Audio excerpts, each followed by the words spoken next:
On. There it is. We're doing it. Welcome back. Yes, episode 9 of the Improv podcast by Bright Invention. I'm Eric again. I'm Shea. That's Shea. Sorry, we had some technical difficulties getting started, but now we're here and we figured it out. We got it. So we have a guest today, and the thing about this guest, it's a man I met on the internet. That could never go wrong, right? So, but we're risking stranger danger here, guys, for the first time on this podcast. Sometimes they just want to give you candy. So you never know. The van, it looks like the paint job's really nice. It's candy paint. We're fine. We're going to bring on a new up-and-coming comic in Philly, Andrew Stetser. Andrew, what's up, man? Hey, what's up, everybody? How are you? I'm great. How are you doing? Man? Oh, I'm doing awesome. Now, I don't have candy, but I do have McDonald's for you guys. So, if you guys want in, just hop in my car. Even better. I also just realized we were bantering at the van. I totally forgot. Oh, right, you're in a car anyway. That was such a good. Yeah, I'm in my amazing Ford EcoSport, which is the most luxurious of cars. Most people are jealous when I tell them I have it. So, yeah, hop in if you guys want. All right. Absolutely. You got McDonald's, so, yeah, I mean, that's intriguing. I'm living the high life, really. So, we just do the intro. Let's, so you're new to comedy. You just started, right? Yeah. So I've been listening to comedy.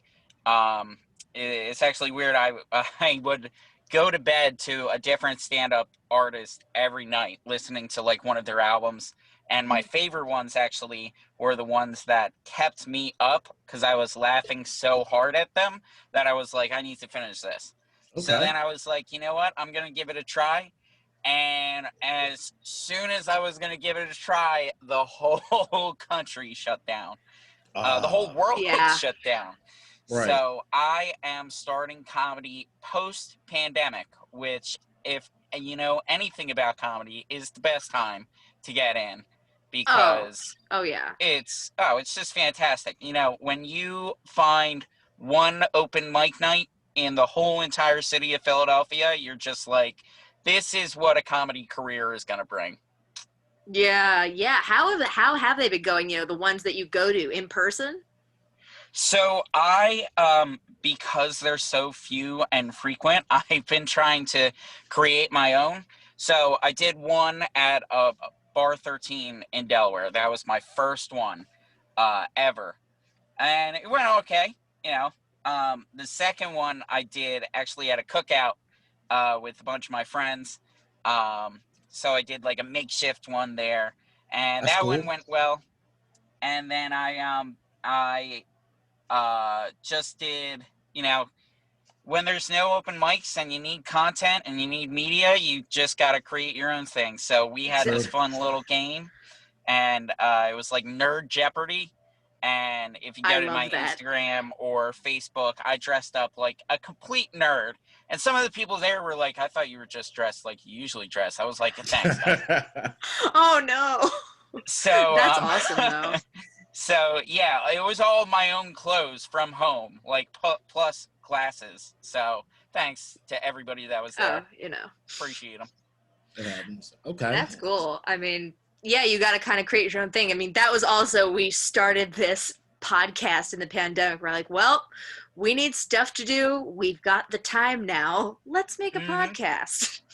See, I had seen on Facebook or something that they, during the beginning of the pandemic, podcasting equipment that you would buy on Amazon were completely sold out. And the caption was, the world's coming to an end. Yeah. Cameras were gone. Mics were gone. Everything was gone. You couldn't buy anything unless you It's like toilet paper. Yeah, for the respiratory infection of the century, let's all go out and buy some toilet paper. That was the highlight of this pandemic. I didn't understand, like, why was everyone getting toilet paper. Like, it didn't make sense. People were prepared to just not be able to leave their house like a storm, like a snowstorm or a hurricane. And so people were just like, I'll just never leave my house again. I need enough toilet paper to last months. Well, you got a shower. Just get in the shower. Well, I think it's a little hard. You know, it's a little different. I mean, not everybody can get adjusted. It's not as clean as toilet paper. I was gonna say, but... not everyone's plumbing can handle shower shitting, Eric. Not everybody's living that bachelor life where you can just squat it and pop That's it true. into the shower. Right? But you also have to have a shower beer on the side. You have to have the full experience. Oh yeah. Oh yeah, you got to look like there's. I'm living the bachelor life right now, which I don't know if I can call it that because there's not many girls, but there's a lot of not having any money. There's a lot of dishes in the sink, you know, unmade beds. So that if that's what the bachelor life is, I really don't want to live it when I'm older. Yeah, there's so much overlap though. Is it the bachelor life or is it just quarantine getting to you? It's synonymous. They're one and the same. Even a family of 5 has dishes in their sink at this point. Yeah. If they don't, then what kind of bougie life are they living? We'll order takeout again. We'll order takeout. It's takeout every day. Get the maid to get us takeout from our favorite takeout place that we can fly in because everybody's closed in this country. Yes. Yeah, and places were like restaurants and food places were closed for a good while too.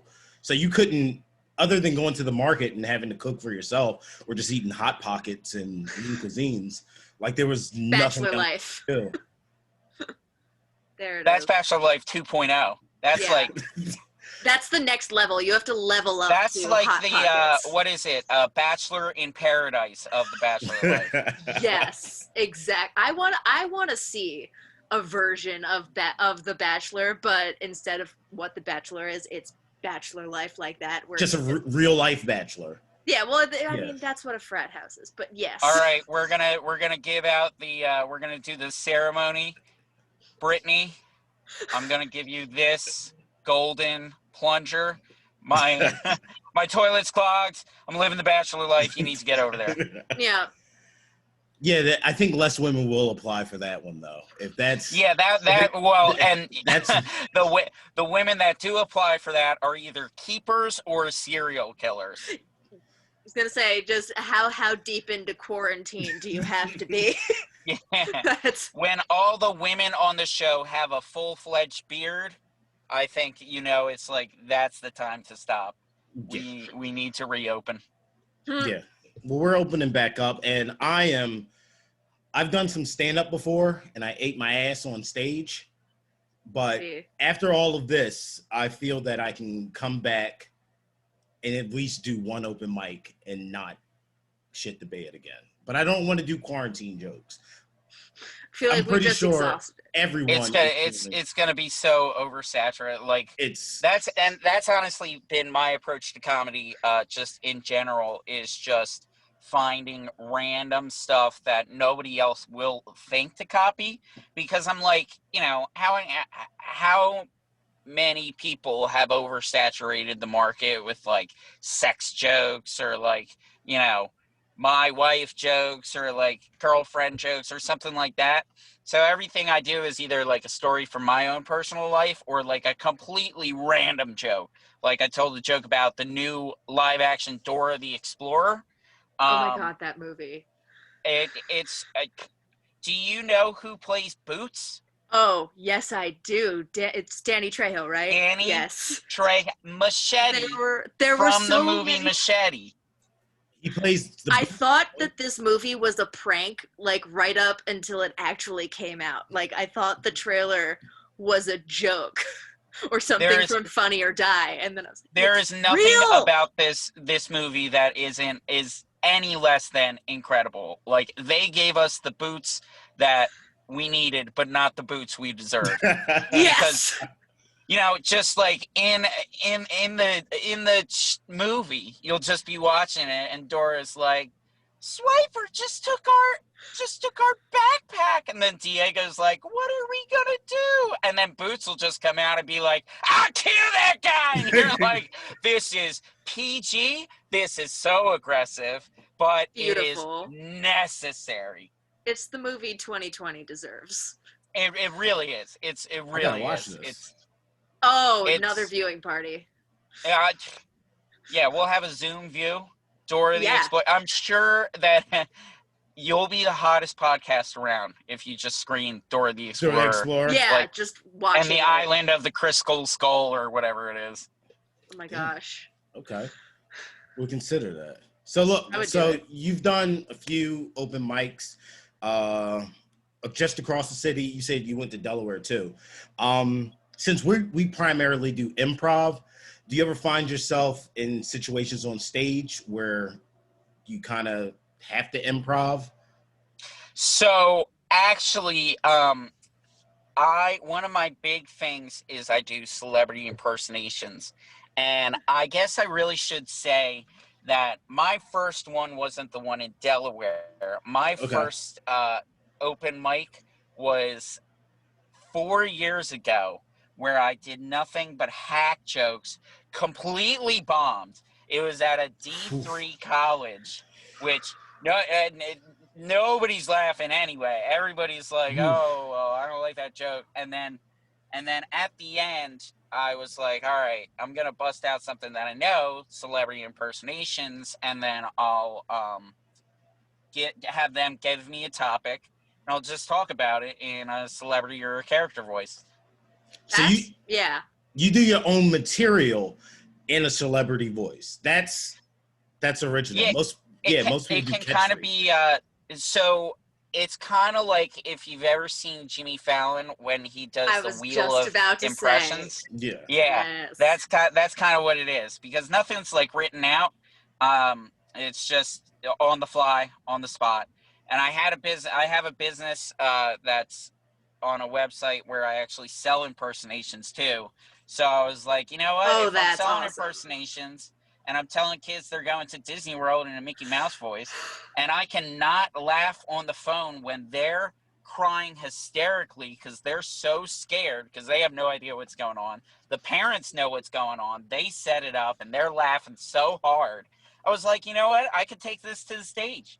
That's amazing. Oh, yeah. First of all, that's a brilliant idea, because I know that there's the app where Cameo, where actual celebrities, you pay actual celebrities to do this and that, but that's probably that's a great kind of hustle that you've got going on. So there's like Mickey Mouse. What other kind of celebrity impressions would people buy? Like, what are the sorts of things that you can sell as an impressionist? So at first, you would be so surprised how many people do it yourself projects. Like, my first gig was actually Gilbert Gottfried doing a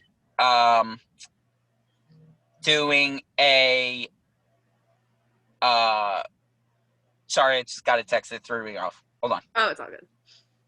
All right, so my first gig was Gilbert Gottfried talking about Chernobyl cold cuts, which was a deli that was in Chernobyl that became radioactive or whatever. So I was like, all right. So then my parents had no idea what was going on because I was just yelling downstairs. They were like, but now it's to the point where it was like, when I was at their house, I'm like, all right, I'm going to do Mickey Mouse. But I was sitting wherever I was sitting, and I was just like, Chernobyl cold cuts. They are the most delicious thing in the entire world.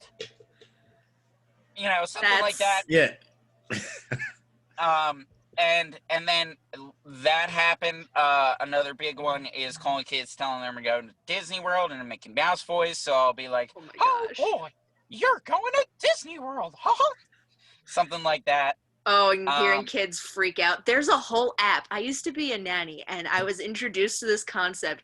There's a whole app that is Santa, that you can have Santa call your kid on the phone, and you Yeah. plug in the information, you know, like, oh, so like the kid I was watching it was a potty training thing. So, you know, if she used the potty, you know, correctly at the right time, she'd get a call from Santa, and you know, put in the kid's name, their age, you know, and there's like a list of things like what they did. And they awesome. get a generic Santa message, but it's kind of like Dora the Explorer, where there's like, they say something and then there's kind of a pause for the kid to react. Oh, that's pretty cool. It was works like, so ho, well. ho, ho, congratulations on taking your first poop. And then just followed by like 5 seconds of just blank air. Yeah, but toddlers, oh my goodness. It was, this was surprisingly effective. You can control everything a kid does. You don't know, like, when they're too young, they have no idea what's going on. Right. No. But when they get to like 6, 7, 8, that's when they're either gonna be like crying because they're scared, because they think like their parents hired Mickey Mouse and he's calling me, like, oh my God, what do I say? The pressure. Or, like, they're so excited because not only are they getting called by Mickey, but he's telling them that they're gonna pack up and go to Disney World tomorrow in the morning. Like, they wake up, they're not going to school. That is the best phone call. I don't get phone calls like that anymore. I would love a phone call like that. Right? It's disappointing. It really, you know, but yeah. So I was gonna say, this is like the audio version of almost like being a birthday party princess, where you go to this, that, and there's a light side and a dark side to that, because sometimes, do you ever get, even when you said when kids get a little older and a little more kind of skeptical, do you ever get a kid that goes, are you really Mickey Mouse? The ones that kind of try to suss you out? I am. Oh yeah. And then one time my dog barked and I was like, Pluto, I'm on the phone. You know, all right, you're selling it. I like that. Kids. So you are doing improv. You're doing one-man improv, which is that's even. I feel like I was gonna say stand-up comedy is the scariest kind of comedy to do, but then you one-upped it yourself and said solo improv. That's what I was like. Impressive. Solo improv. Not even myself in these other characters or other people. And you're doing your own stuff, which is most people can do a voice, but they just do what that character says normally, like a line. Catchphrases. But you're actually being creative during an impersonation and interacting with people. That's damn amazing. Yeah, that's amazing. That's really cool. There was a quote, I think it was on I Know That Voice, which is a documentary. And one of the guys was like, not only can you say a line as your character, but can you read Shakespeare as your character? Can you like have a conversation as your character? That's when you have it solidified, because you know all the different cadences, you know all the different nuances. You know, you're not just going in and being like, Scoop, like, what are we gonna do? You're gonna be like, like, happy birthday, Jimmy. Like, I hope it's a really great time. And something like that. Like, you gotta really know, like, not only when you're saying it, but how you're gonna say it. How you're gonna say it. So you also kind of know yourself, but also the character enough to do good. Basically, to stand up against that kid who goes, "Are you really Shaggy?" And then it's the one child that knows an absurd amount of trivia. Yeah. And he's like, well, what was it like meeting Batman and Robin in that one episode? And you're like, you're like, give me a break. Yep. I always feel like that experience that you have right there is kind of the best training for stand-up hecklers, because nobody is going to be more intensely, weirdly tough on you than little kids. Yeah. Like, it's so real. Both I would be doing this literally right now at this time of night if it weren't for the pandemic, but at Terror Behind the Walls, where if you're a kind of a character that speaks, which is when you are a speaking character, it is improv. It is a lot of improv with people. No, kids will always not like on the level of drunk adult hecklers, but kids will ask you such specific questions Like there was one I was being a scary What's your mom's dentist. maiden name? Or Or that, or I was in the dentist office being a scary dentist, and one kid just happened to know so much about teeth. And it was like, if you're a dentist, name all the kinds of teeth. Like he's like, point to the incisors. yes. And I'm like standing over this kid with the drill that makes noise. And I'm like, You're like, if I could actually murder this kid, I would. It's like half that, but also just respect. Where I'm just I was like, no adult would have the balls. Yeah, like 12-year-old, 13-year-old, do you have a lot of them just like coming along and just being like trying to like be tough and be like, I'm not scared of anything, Jenny. And then you're like, but that makes them my favorite. That's the favorite. That's the best. I sound so sadistic, but it's very fun, and I think it's. You're like, I love making teenagers cry. Not even cry. Just be like, you think you're tough? No, you're not. But it's very. You think you're big shit? This is my dentist office. Yeah, basically, or scary corner or dark cell or wherever. I'm usually a swing person. Because you go all around. You're the heavy always hitter. moving around. Yep. Which is again improv. Well, one thing you can do when you're moving around is check out all our social media pages at brightinvention.org. You can check out our Instagram, Twitter, YouTube, and more importantly, our Patreon, where you can donate, become a member, and get cool swag, like shirts and stuff. And I have a mug, but it's downstairs. So visit brightinvention.org to check out our classes and our playgrounds and our corporate training. That was so seamless. Such a good segue. And we're back. You're like the master of segues. Yeah. And if anybody wants to pay me $5 for this empty bag of McDonald's, go ahead. Right? Can be used to conceal other fast food. Confuse people. Put Wendy's meal in a McDonald's bag. Hey, listen. What you want? I got a Big Mac. I got a quarter pounder. I got the Impossible Burger. Just like tearing off like the the trench coats. Just you gotta have. That'd be a good way to sell fast food. I mean, if you have like you know what? Different fast food places are better at different items. So if you had kind of this is gonna sound so shady, like a fast food dealer where it's like, okay, I want the fries from McDonald's, the chicken nuggets from Wendy's, and the Burger King Impossible Burger, and I want this all as one meal. It's like that sounds like an app. Gotta do. You should right? That sounds like programming. Oh man. Yeah, wait a minute. They don't let them. That's our idea. We're copywriting that right now. That's how that works, right? We just say it and on just say it. It's ours. Yes. Yeah, that's ours. Awesome. We claim it. But I'm gonna one up you. The dealer's like, not only do I want the fries from McDonald's, but I want the fries from McDonald's on 4th Street made by this person during this shift. And you're like, oh my God, like this guy is too good at his job. I don't know what broke him enough to be in this position right now. I don't know if he needs a hug or he's a damaged person. I was gonna say there's a long, hard journey I think that it would take to become such a specific fast food expert. Or one more hug, you would have been a normal person. I think that it's either you end up on a true crime podcast or you end up dealing Wendy's slinging like hash browns on just on the corner. Oh, that's what it is. Dunkin' Donuts hash browns to top off that meal. There we go. Wow. So you're getting the breakfast and the night. How are you going to keep it good? How are you going to keep it warm? That's you know what, that would be the crux of the fast food dealer's business. That's what makes a good dealer. He knows how to keep things crisp. No. You don't even ask that to him because you don't want to know. You don't want to know why it's all the food warm. I mean, there's a way that dealers can transport things that would keep it warm.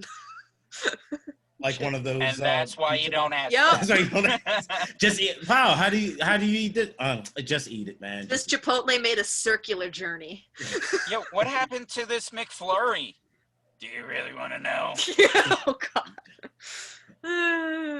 You Damn. know. Well, we gotta. All right. So we got our app. That's good. Yep. We got something out of We this. got our app. We And got the- our, if things don't work out and we're dealing fast food, we know what to do. Yep. That's how You it know, is. it's dude. That's a real thing because there are times when you go out with like 3 friends and everybody wants something different. So why Yeah. can't there just be one person that sells everything? See that, or the usual thing is usually all 3 fast food restaurants will be within 2 blocks of each other anyway. Yeah, You they just usually walk a loop. Yeah, just go to like the biggest stretch of road you can find in the city, and It'll I be there. guarantee it'll be there. If Yeah. you're in the right part, if you're in Center City and you're looking for like a Big Mac, you're in the wrong place. But like, go a little like northeast or a little south, Exactly. you'll find one. Do you got to go to like one of those industrial highways, like that just connect to an interstate? Because that's when It's they just just have like Yeah, then there's just a warehouses strip that mall. are warehouses that are shut down from like the factory boom and McDonald's. Yeah, it's like there's like a Marshall's there too, and a Dollar Tree, and then 3 fast food restaurants, but the 3 ones that you want right now.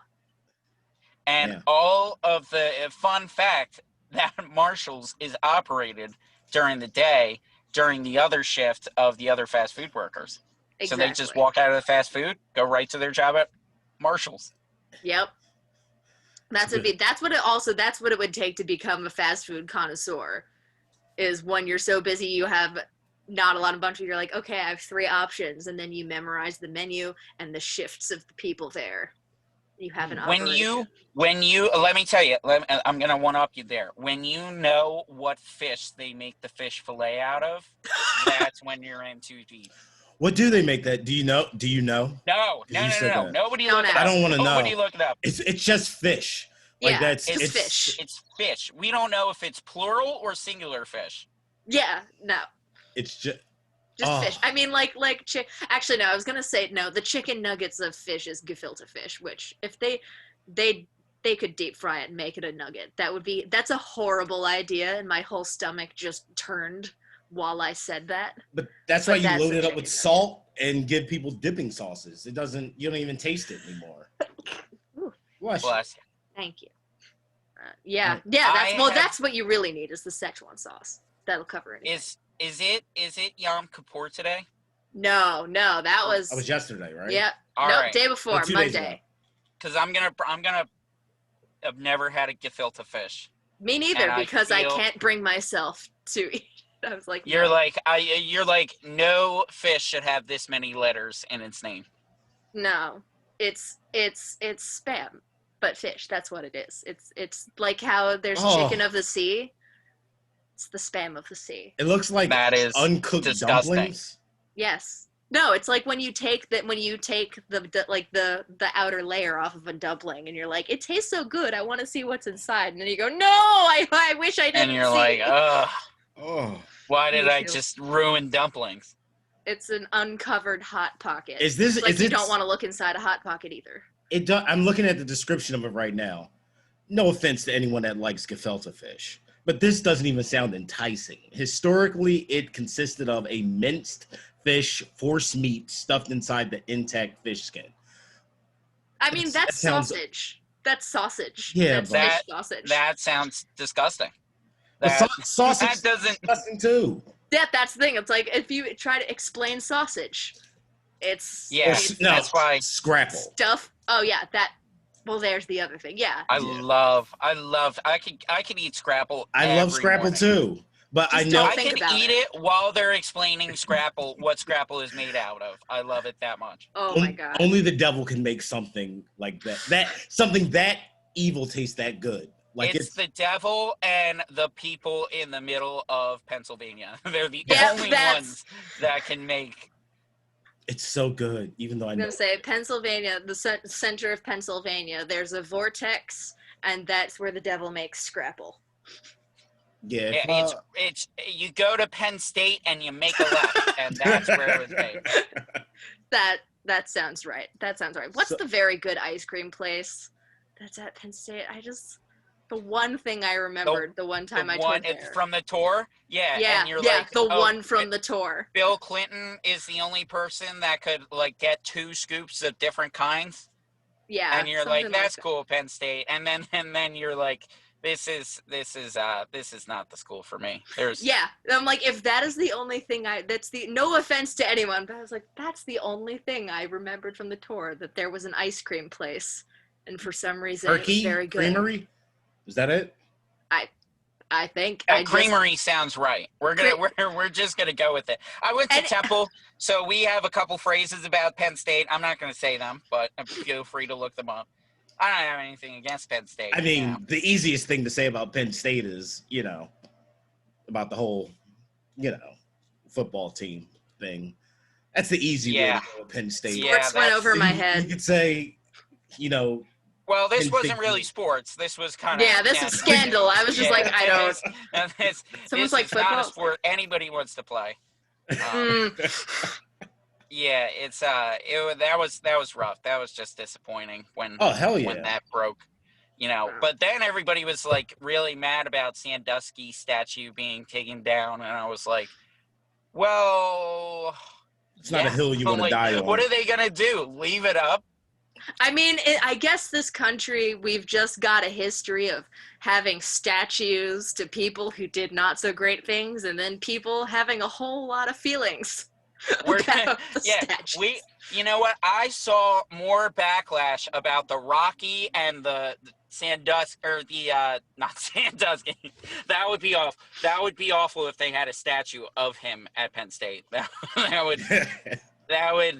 statue would need to be taken down. I get Joe Paterno, but yeah, he was a legend before all this happened. Yeah, and it really is sad. It sucks that it's an awful situation, but haven't had that at Temple, thank God. No. Well, wait, hold on. You got the cause at Temple.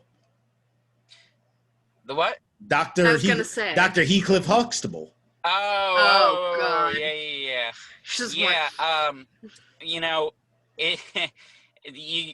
So I took and that's tour. How Temple feels.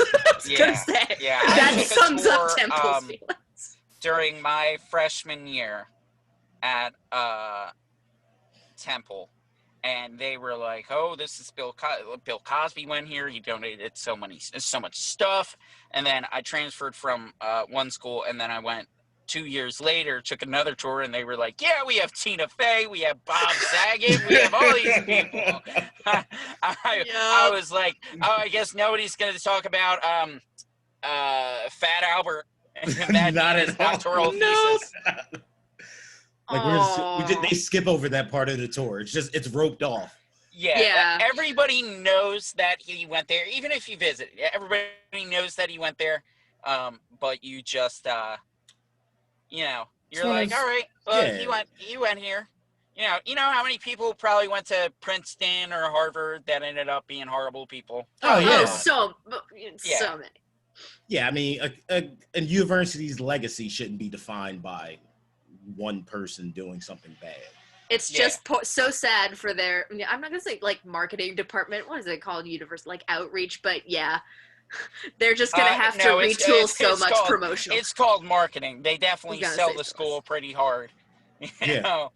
And that was probably went off of the what they tell the open house tour guides. No, don't bring it up. Don't bring it up. No. What did we do? There was I feel like there was a show after they broke. Don't even mention it. Yeah, they don't. There was some improv show. I think we did a scene where there was some, I don't even remember the context of it, just that there was a whole bit that lasted 20 minutes. It just recurred about a college tour going as wrong as it could possibly go. Mm-hmm. And it was at Temple. This might have been during a playground. But a tour of Temple gone as wrong as it can go.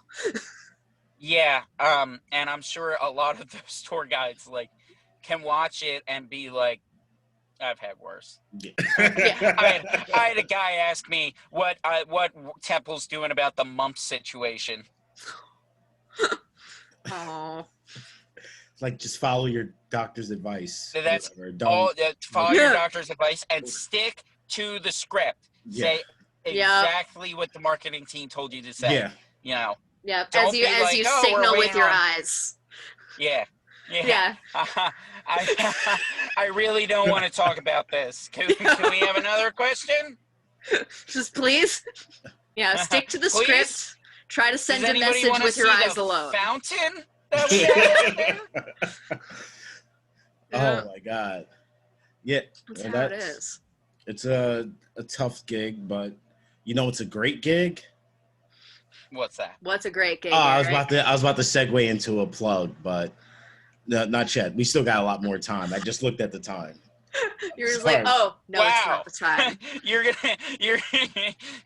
I have the Like- most amazing segue in the world. I almost. And then I'm going to scrap that and go with a moderately good segue. I Yeah. bailed on it because I looked at the time and I saw we still have a lot, not a lot, but we have some time left, and I'm just floundering right now. Can I just say that your devotion to timing commercial breaks is very impressive? I'm ready. Yeah, That's why I this got the is headphones amazing. on. It's Gonna say. 3, 2, 1. Bring up camera B. Let's go. That's how. Yeah, there it I do is. You guys already have commercials on your 9th podcast. That's fantastic. Right? Yeah. I mean, they're I all mean, built you guys in. are We all you just guys are make them living ourselves. the Miller Highlife over there. That's awesome. The champagne of Exactly. beers. No, The wait. champagne of beers. Wait, Miller The High Life is champagne of shitty beers. Yeah, I Wait, was is gonna Miller say. High Life the champagne of beers? I think they call Yes, it Or is that. I think so. Genuine Or draft? it's Stella. I thought it was like, is it Stella? Nah, it's a Miller. I don't know if it's genuine. I think it might be High Life. Yeah. I think it's Miller High Life because it like there's a lot of foam Yeah. at the top, and you're like, oh, this is like fancy. It's like we're drinking champagne, and it's like, nah, we're just drinking like what white trash people have at their weddings. No. It's- But the problem is you can't chug a beer that's too fizzy. No, No, you No, can't you do don't. it. Can you It's got to be flat. You that can just must open. be the worst burp you have in your life. That's a deep Oh. guttural one. Shotgunning a Miller High Life. Yeah. No, that's just like putting Coke and Mentos in your stomach. Challenge Yeah. accepted. The pressure's too much. I'm gonna get some High Life tomorrow and try to chug one. And see Drop a what Mento in it. See what happens. You know, I was at the Franklin Institute, and instead of putting Mentos in Coke, they literally just chugged a Miller High Life. Yep. That's the same result. Yeah. same Yeah. exact Is result. that one of their Same after thing. hours events? I've always wanted to go to It those. wasn't when the kids were there. No. You had to buy the $15 whatever to get in. You couldn't go in the big heart that they had. It was a weird event, and I'm glad they changed it up a little bit. You're purely there to watch someone chug beers. Yeah, that's Yeah. all. And then That's just all watch it is. it. You know That's what? for I don't science. even think it was an event. I think somebody was just doing it. I was gonna say this is why they don't have science fairs in college, This or maybe is they do. why But this is what I'd bad imagine it would things be. happen in Philadelphia. Yes. Hashtag. Boom. Hashtag bag of things in Philadelphia. Hashtag bag things in Philadelphia. Hashtag chug a Miller High Life. Yep, at the Franklin Institute At the Franklin. at the Franklin Institute. for science. Yeah, it's all for science. And he's getting arrested. He's like, wait, this is for science. Yeah, exactly. It's an experiment. You don't understand. This will ruin my results if you arrest me now. Yeah, you need to have a lab coat. I'm not an alcoholic. I'm doing science. Exactly. As you have a That's- case of Miller High Lifes next to you. Yeah. Damn. All right, so I'm getting Miller High Lifes tomorrow. We're gonna test this out. I was The gonna say we're champagne. not sponsored by them, but We're We are not. not. We've been speaking quite ill of them, right? We think I Well, can't I mean- decide. just I saying- can't decide if we're talking it up or talking it down. I think it's both. we're mentioning it. I think so that we're saying the greatest things that anybody has ever said about Miller High Life. Like You hear this that, Miller? review. This is probably the peak review. The next is probably like 2 stars, wouldn't recommend, but did a lot of this in college. Yeah. No, this is the nicest stuff that's been said. That's not a paid promotion. yes. If I'm going to come out and say it because I'm not a part of this podcast. I'll come out and say it. If you are at the Franklin Institute after hours and you do not have Miller High Life, you are doing life wrong. go. That's what you got to do. They do have those after hours events. Now I'm like, They're now I guess cool. they won't for a while, but I've always wanted to do that. They're pretty like, dope. I was like, what better way to recreate childlike sense of wonder than to get drunk in a museum at night? You're instantly This also a kid sounds again. like a horrible idea because I've worked in museums where we had events and it's very fun for all the guests and that's why the events are always well, but the staff is in a special kind of hell. So there's also It's that. managing kids again. Like Yeah, a but drunk like bigger adult kids. is worse than a kid. Which is why the Franklin Institute events are successful, because you do absolutely recapture your childlike wonder because you become a child if you There drink enough. is nothing better than just getting loaded and playing with a paper mache volcano. That's it. See, That's I was all going you to say need to do going to in the life. planetarium. Like Oh, watching one of yeah. those IMAX space movies. Whoa. Whoa. Can you imagine? Because some people after hours are not just drinking beer. Oh, Can you of course. imagine doing like illicit drugs and then going into the planetarium? I think that you might find out the meaning of the universe. Now, I am not like Miller Lite. We are I hope not there's endorsing. one in I'm not Colorado. endorsing anything. We I was are gonna not say- endorsing planetarium illicit drugs, but However, try it and let us However- know. if there's a planetarium in like Colorado, California, Canada, Boston, I'm just, hey, museums, this is a free idea. Yeah, blow it's all the people's same minds. sky. It's all the same space. Yeah. Like, you know, You better get I some want to watch a endorsements movie after about this. space in a dome. yeah, there's nothing I like looking at a sky that it has the whole entire top closed off and Yeah, has right? fake stars. No, but then it zooms in like suddenly Yeah. very rapidly and you feel like you've just gone into warp. You can't do that. I have tried. You cannot do that in real life while sober. I was going to say.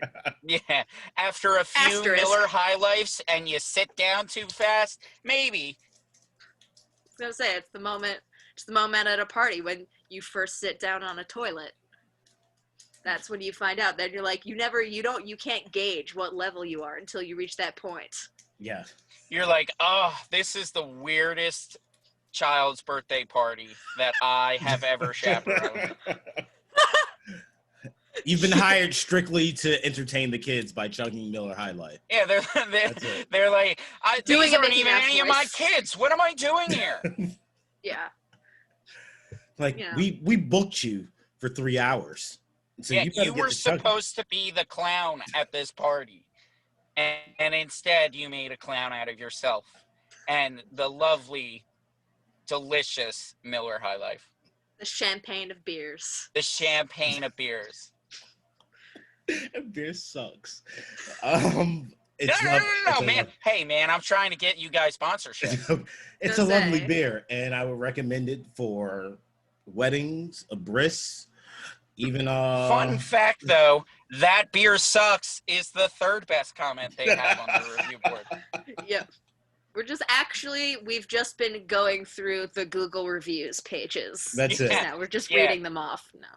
I mean, with Google reviews, they have, sometimes it seems like I did one day, I was drinking and I followed a Google reviewer around the web, and he just had like a chip on his shoulder with everything he went to. He was Okay, upset at wait. Autumn. So when you say you were drinking and you followed a Google, first I was like, there was somebody at a bar and you were there and No. you saw them leaving a review and you're like, I'm going to follow them. I through followed the them bar. around The internet. way that you just said that is like when I tell people I tell kids they're going to Mickey Mouse or they're going to Disney in a Mickey Mouse voice, and they're like, so what, do you show up to their house or something? Like, that's the kind of following that. Okay, Yeah. I was not physically following this person, You but just, I should have, because I would love to see how ridiculous they are. They have a chip. They hated the mechanics. Like an ice cream shop screwed them over. A restaurant screwed them over. They didn't like the way the person talked to them at the music store in the mall. I was like, at some point, you're probably the asshole. But Google reviews how valid are they? Because I mean, it's like the person that heckles at a stand-up comedy show. They're there to do that. It's what makes the experience enjoyable for that person.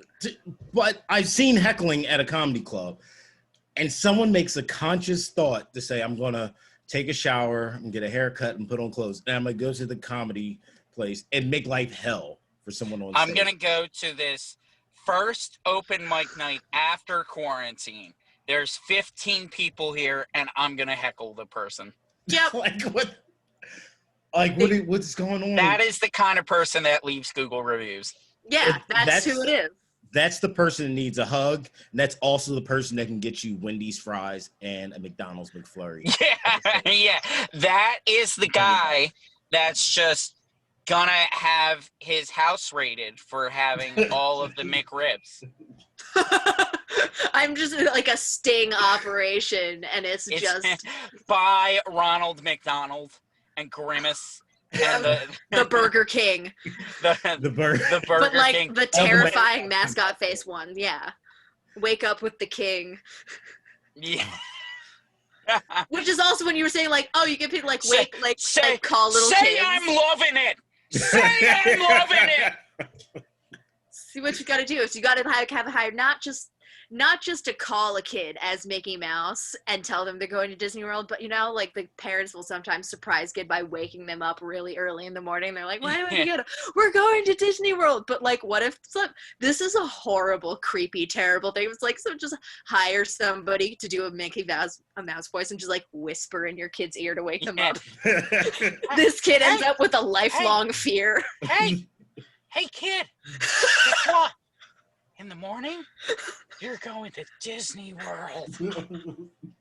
It sounds like punishment. Disney sounds like a horror movie. You're like, the kid's like, I don't want to go to Disney World. It's like, have you seen on YouTube, there's somebody that took trailers to like fun upbeat movies and turned them into horror movie trailers. Like the one was like, they did the Harry Potter one? Yeah, and there's like Scary Mary, which is the Mary Poppins trailer, but it's like that. That's what you can do to telling a kid they're going to Disney World with Mickey. That's amazing. Oh my God, yeah. In a world of a pandemic, one theme park has opened, and they're not gonna let you ever stop going. Yep. the employees are all quarantined there. They can't leave. The trailer ends with the Mickey Mouse laugh, but it does that fade off where it's like, yeah. See you real soon. Terrified. Yeah. Damn, that actually makes me scared to go Disney World. Yo, that would be the scariest castle opening. Right? Like it's when a they small light it world up like after Tron all. or something. Yeah, yeah. Next time you go to Disney World and all the kids in It's a Small World, like, are people you know. I want to. Oh my God! And you're like, it is a small world after all. What's up, Jerry? Oh my God, this is what I want. This is me missing haunt season so bad. But I was like, what if there was a terrorizing Disney haunt children and adults and everything? It's great. But my Did you favorite ever is read little kids who just aren't scared at all, but their parents are terrified. Yeah. And they keep saying, stop scaring my kid. And the kid's just fine. It's the adult. They're like, he's had enough. And you're like, Billy's doing fine. Herbert, you need to go, man. I see water dripping down. Like, Yeah. how do you respect your parents after that? Until you take don't. out the trash. You don't ever I have respect the worst story. This is the worst funny thing. Terrible. This kid's gonna remember this in therapy later. Where first of all, people just can't deal with clowns. Like it's like the phobia is so real, and not compared to any other costume, any other thing. I am a fairly small woman. I have never been more physically intimidating in my life than being one of the scary clowns. Because people, like, there's such a power, and you don't even have to be in character. So once I was just walking through on my way to break, and a woman with her kid saw me just, making my way through to the crowd as the clown, shoved her kid towards me and ran the other way. Making my way downtown, I'm a clown. Yep. I'm just like and they're power walking running through the crowd. I turned back to see what happened. I was just like, that's rough, kid. Leave. Oh, So man. I have a story to follow up with that. I was at Six Flags and they do like the haunted, like whatever. Oh, yeah. Yeah. And so people will like lurk out behind things and scare you. And this one guy was in costume. He was like looking at one of the guys, like about to scare him. And this regular guy walks up with a phone behind him and scares the guy in character. Oh, that's and the has worst. it on video. That's the worst. That's horrible. that you know what? That's not horrible. That's the funniest thing I have ever seen in my entire life. There are people. The thing is, for every like one guy who does it successfully, there's about 500 people who want to try, and they can't. Just that's walk through why the damn maze. Which is why it's like the people who succeed. You're like, okay, because there's so many people that don't. They used to have Easter egg at Disneyland and Disney World, where you would go to Toy Story Land and you would see Woody and Buzz, and you would say, "Andy's coming," and they would all fall on the ground, and they would like stop. But when that became a meme, they stopped doing it because all you would hear in Disneyland is "Andy's coming, Andy's coming, Andy's coming." Like, dude, you're not even in Toy Story Land. Yeah, this is Monsters Inc. See, this is what it means. Kids are the most intense audience. They're the harshest critics. This is it. Yeah. They'll just walk up to a Disney-made costume and be like, "You're not Winnie the Pooh." Yeah. Like, way to take the magic out of it. Yeah, no. You're like, come on, man. Yep. You do this to Santa too?